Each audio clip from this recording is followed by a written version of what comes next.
Hello. Today I am going to teach you how to make this face mask. This is a 3-layer cloth face mask with a pocket that can hold a filter. It has a nose piece to keep it pretty close to your face. I mean, it's not perfect. It does not replace an N95 by any means, but it covers pretty darn well. It covers pretty well to the side, not much space in there to get any airflow, and it wraps around the bottom with a good distance. These also have straps that go all the way around the head, so they're not pulling on the ears. These are great for when you're going to the grocery store, when you have to go out in public places to get your essential things. I also have nurse friends who are using these to cover over their N95 masks.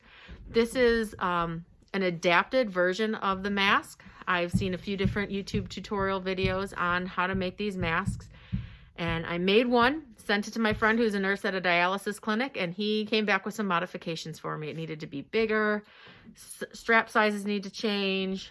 They did go around the ears, so I changed it to the head. I made the nose piece a little stronger. And like I said, I covered a lot more space, so now these fit skinny faces as well as very large heads. If you're making them just for yourself, when we're doing the measurements, measure to your own head and make it perfect. Like I said, this has been a one-size-fits-all. I've seen it on multiple different faces, and I hope it works. I'm going to show you what the pocket looks like on the inside.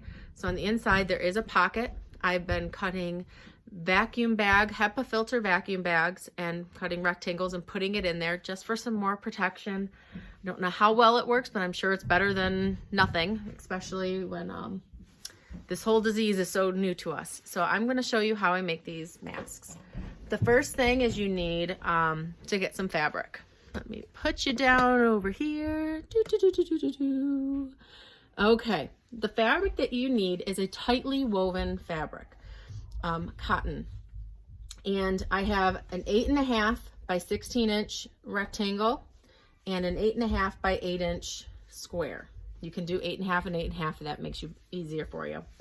And you can use tightly woven fabric that you have laying around your house in your craft areas, or you can use heavyweight cotton t-shirts, or if you have sheets that are a very tight woven sheet, you can use that. But cotton is breathable, it works really well. And I suggest having 2 separate types of colors here, because as you saw in my pocket, it's a different color. So when I'm grabbing this, I can kind of see, because the way it lays, oh, this is the part that goes to my face. If you're making them for your family and all you have are the same fabric colors, get a marker and write your guys' names on the tops, again, to let you know which one's the outside and inside. So first thing you do is you put the wrong sides together at the top. And as you can see, my edges are jagged. I used pinking shears for this. That was so I could not take the extra step of rolling my seams. If you don't have pinking shears, you do need to make sure you fold 1/4 inch in 2 times, press, and then sew both on the top and the bottom of this. That way you do not have frayed edges coming out when you're washing these, especially in the pocket area.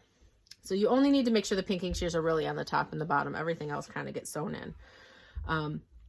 Or you only need to roll the top or the bottom. So first of all, you put the wrong sides together, and then with the main fabric, you fold it in half and do right sides together. Once we have that all lined up, what we are going to do is we are going to stitch an 1.5 inch line about 3/4 inch down from the top, right here and right here, making sure we backstitch very well in the inside, because this is where the pocket's going to be, where the filters are going to be coming in and out. If you really want to, you can use a marker and mark your lines that you're going to be cutting. I kind of eyeball it. I've been making a lot of these. Make sure you backstitch. And so I've just been eyeballing. It's not a perfectly centered, but it's on the face side, so you're not even going to see that. So it doesn't really matter if it's perfectly centered or not, unless it matters to you, and then you can go ahead and do that. The next thing you do is you are going to want to clip the threads as you go. Otherwise, there are just going to be so many threads at the end of your project that you're just going to be at a loss of how to get them all done. So as you're going after each stitch, I suggest clipping your threads to get them out of there. Okay. Now, once you have it, put the extra layer in the back and fold down so the seam goes down about 3/4 of an inch. And you're going to lay it flat like that, and then you're going to open up your seam and press it. See, right here is where our pocket is. So we are going to press that and just kind of get a nice good line on that. It'll make it look better, and it'll make it a lot easier for us to do our next few steps. Then you take our straps. These straps are 11.5 inches long. You can use knit. These are just my homemade straps. I cut knit into 1-inch strips, and I folded them in half and did a zigzag stitch throughout that. If you don't have any knit or elastic or headbands, so I've also cut elastic pieces that I can use, as well as girls' headbands that I've been able to cut into 11.5 inches. And that works. But if you don't have elastic, or if you don't have headbands and you have some old leggings from your kids or something along those lines, knit is the stretchy fabric. So just go ahead and make your own straps. Nice thing about this, it does not fray, so you can still use it. So you grab your two straps, and you are going to put them inside to the right sides of your mask, and then pinch them at the top corner and the bottom corner, and then let them hang out. And what we are going to do is we are going to stitch right there to close off that seam. Again, I am just using a straight stitch to get it going, and I maybe do about a 1/2 inch seam allowance, but again, as long as you're getting it through, it doesn't really matter. It is not a science here. Now you're gonna hang this down and make sure your strap is flat, and then butt that up, push it inside to make sure only the edge of it is going to be sewn, and then you put it into your machine and you do a back stitch.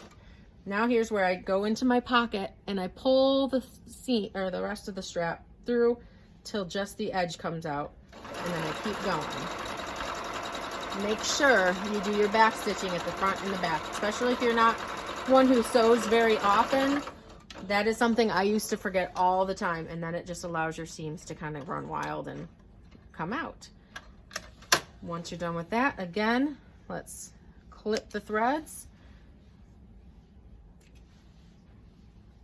It's always handy to have a little trash can or something like that nearby. Right now my camera is where my trash can, or my tripod is where my trash can is, so it doesn't work very well for me.